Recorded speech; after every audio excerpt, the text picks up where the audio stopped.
Good morning students.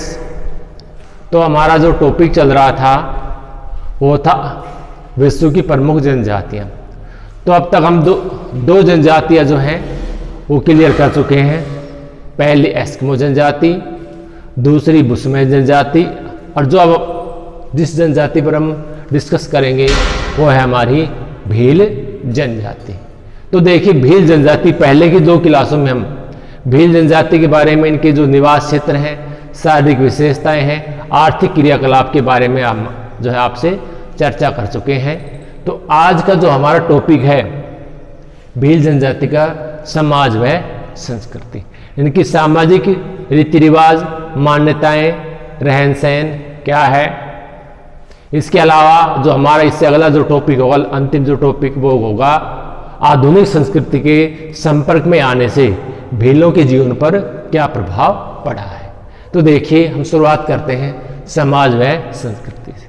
तो देखिए, जो भील समाज के जो लोग हैं वो प्रकृति पूजक होते हैं, अंधविश्वासी होते हैं, प्रकृति पूजक होते हैं, अंधविश्वासी होते हैं। और जितने भी हिंदू रीति रिवाज जो मान्यता है, जैसे होली है, दीपावली है, ये इनके जो है प्रमुख त्यौहार हैं।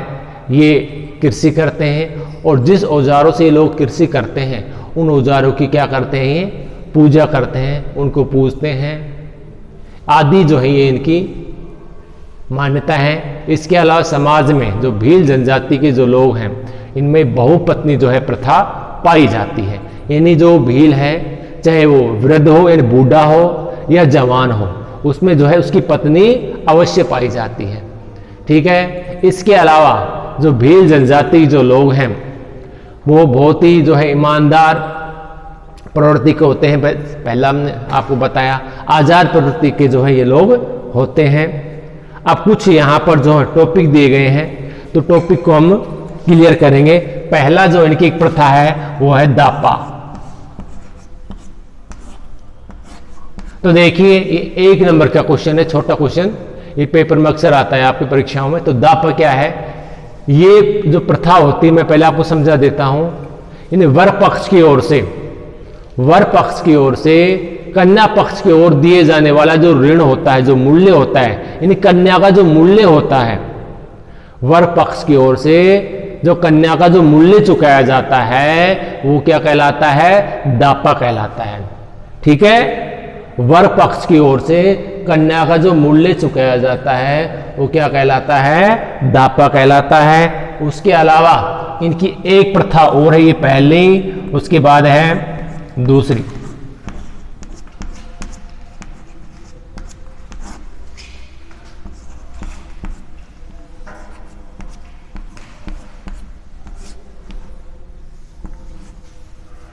गाल गाधेड़ या गोले गाधेड़ो, ये जो प्रथा क्या होती, देखिए इस प्रथा में, ये भी इंपॉर्टेंट टॉपिक है, पॉइंट है।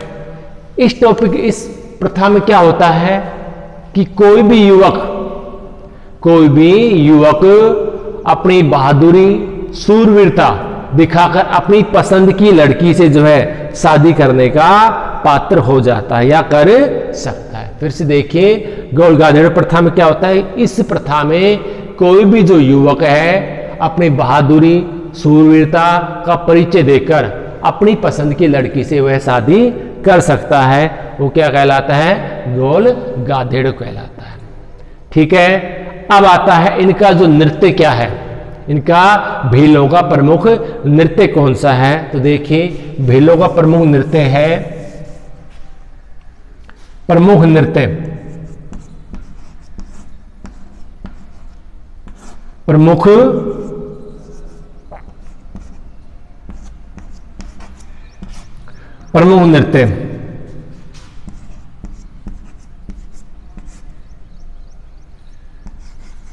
गैर व घूमर। गैर व घूमर भीलों का एक प्रमुख नृत्य। इस नृत्य को ये कब करते हैं? जब इनका एक मेला भरता है, बेणेश्वर धाम, अभी हम चर्चा करेंगे आगे, बेणेश्वर धाम के मेले में, या इनके समाज में कोई शादी विवाह या उत्सव के समय जो है इस प्रकार के ये जो लोग हैं नृत्य करते हैं। ठीक है। अब आ जाते हैं इनका प्रमुख मेला कौन सा है? भीलों का प्रमुख मेला भीलों का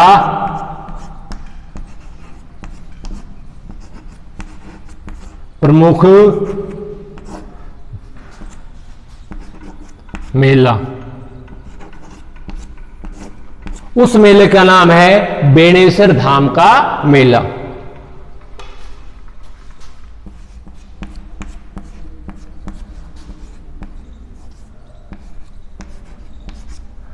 बेणेश्वर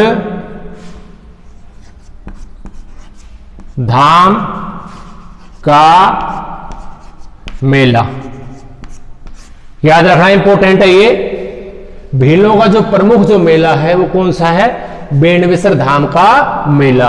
अब देखिए मेला कहां पर भरता है, तो 3 नदियां हैं। वो 3 नदियां कौन कौन सी हैं? सोम माही व जाखम।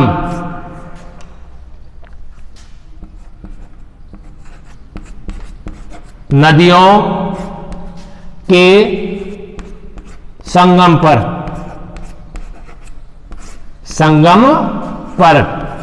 यानी त्रिवेणी धाम, सोम माही जाखम नदियों के संगम पर ये जो मेला भरता है, कौन सा मेला? बेणेश्वर धाम का मेला। अब इस मेले में किसकी आराधना की जाती है? भगवान शंकर की आराधना की जाती है। इस मेले में जो लोग हैं भगवान महादेव या शंकर की जो आराधना करते हैं, ये जो है इस मेले में आके चारों ओर नृत्य करते हैं, रात में रास लीला करते हैं। और इस मेले में ये जो है प्रमुख जो है इनका ये मेला है। ये तो इनका भीलों का प्रमुख मेला, ध्यान रखना ये इंपॉर्टेंट है ये। अब भीलों का प्रमुख मेला बेणेश्वर धाम का मेला, ठीक है, कि नदियों के संगम पर भरता है, सोम माही और जाखम। ठीक है, इस मेले में किसकी पूजा की जाती है? भगवान शंकर की जो है पूजा इसमें की जाती है। ठीक है, अब अगला जो इनका जो रणघोष है,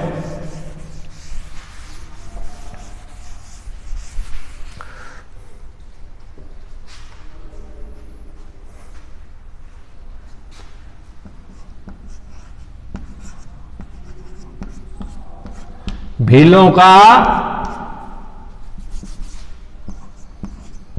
रणघोष, फायरे फायरे,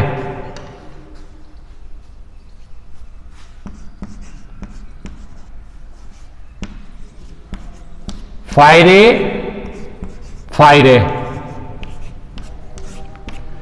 अब ये जो लोग हैं मुसीबत के समय, संकट के समय क्या करते हैं? ढोल बजाकर आपस में एक दूसरे लोगों क्या करते हैं? इकट्ठा करते हैं।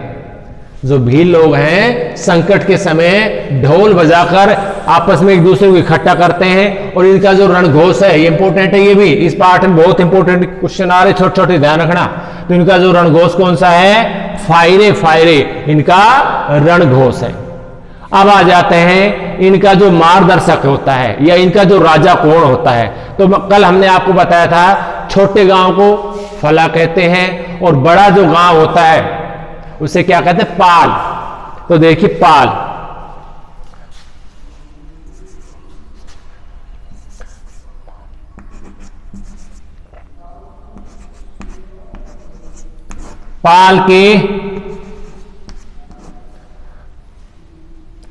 पाल का या पाल का कुछ भी लिख सकते, पाल का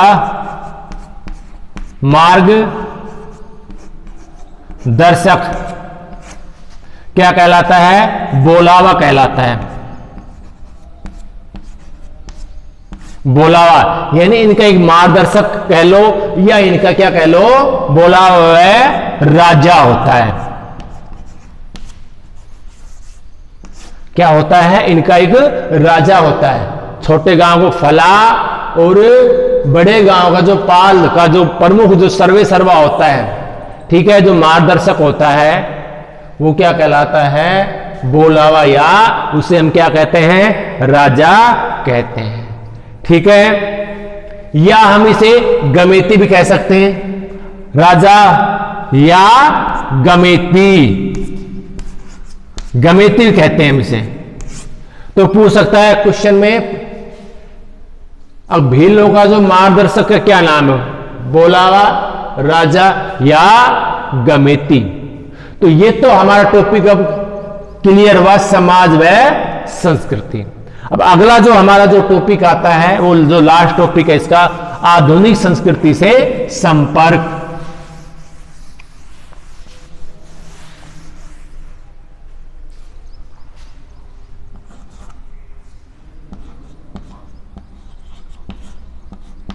आधुनिक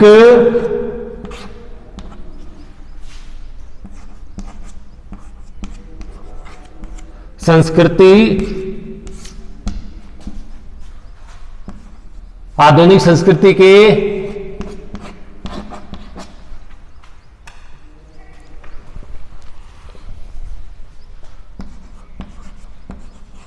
संपर्क में आने से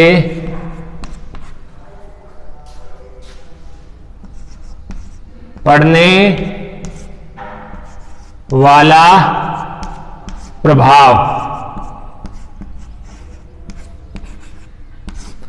अब आधुनिक लोगों के संपर्क में आने से, शहरी क्षेत्रों के संपर्क में आने से या शहरी क्षेत्रों के लोगों के संपर्क में आने से इन लोगों के जो जीवन है, जीवन पर क्या प्रभाव पड़ा है। तो देखिए, आधुनिक लोगों के संपर्क में आने से अब जो भील जनजाति जो लोग हैं चतुर चालाक हो गए हैं, ये कृषि करने लगे हैं और सरकार ने भी इनके विकास के लिए काफी कार्य किए हैं। जैसे इन्हें बैंक की सुविधा उपलब्ध कराई है, सड़कें बनवाई इनके क्षेत्रों में, इन्हें जो है चिकित्सा सुविधा उपलब्ध कराई है, ठीक है, चिकित्सा सुविधा उपलब्ध कराई है। इसके अलावा और अनेक जो है कार्य भील जनजाति के विकास में जो है कार्य किए गए हैं। तो ये तो हो गया हमारा आधुनिक संस्कृति के संपर्क में आने वाले प्रभाव से, जो प्रभाव से आने में इनके जीवन पर क्या प्रभाव पड़ा है। तो ये टॉपिक हमारा समाप्त। अब अगला जो टॉपिक है हमारा, इसका जो अगली जो जनजाति है वो है गोंड जनजाति। तो देखिए,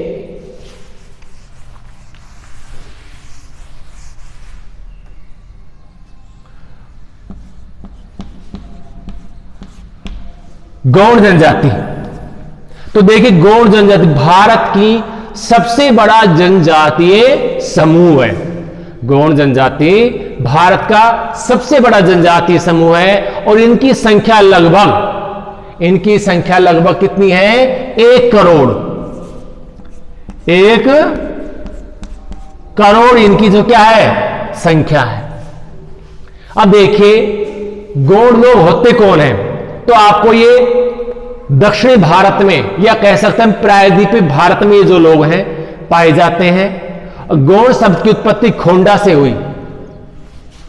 गौड़ शब्द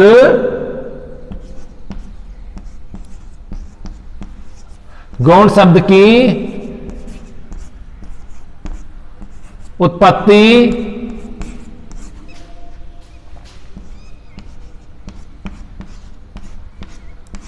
खोंडा से हुई।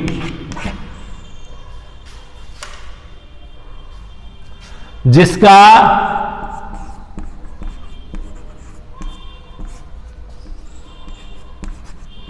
अर्थ होता है पहाड़ी।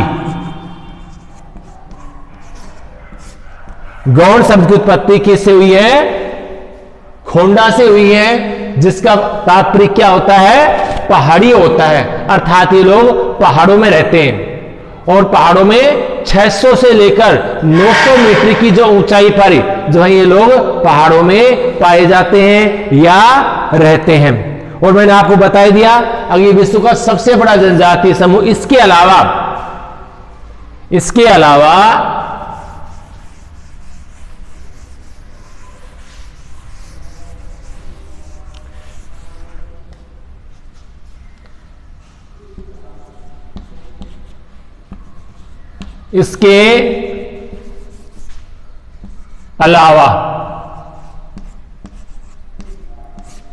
ये अपने आप को कोइटर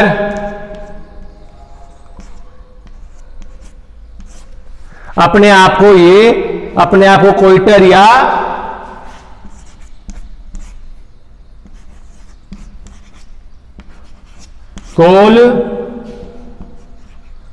कोल भी कहते हैं। इसके अलावा जो गौण जनजाति जो लोग हैं अपने आप को कोइटर या कोल भी जो है अपने आप को ये मानते हैं। अब देखिए कुछ ऐसे क्षेत्र हैं जिन क्षेत्रों में इन्होंने शासन भी किया था 16वीं सदी से लेकर और 18वीं के मध्य सदी तक इन्होंने शासन किया था और वो 4 क्षेत्रों में इन्होंने शासन किया था। तो वो 4 क्षेत्र हैं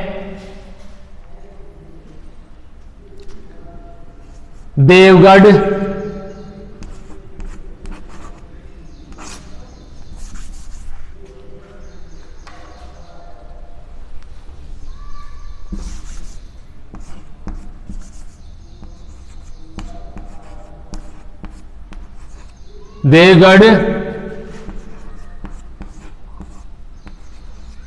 मांडला, चांदा व खेड़ा आदि प्रदेशों में इन्होंने जो है कुछ सालों तक शासन किया था।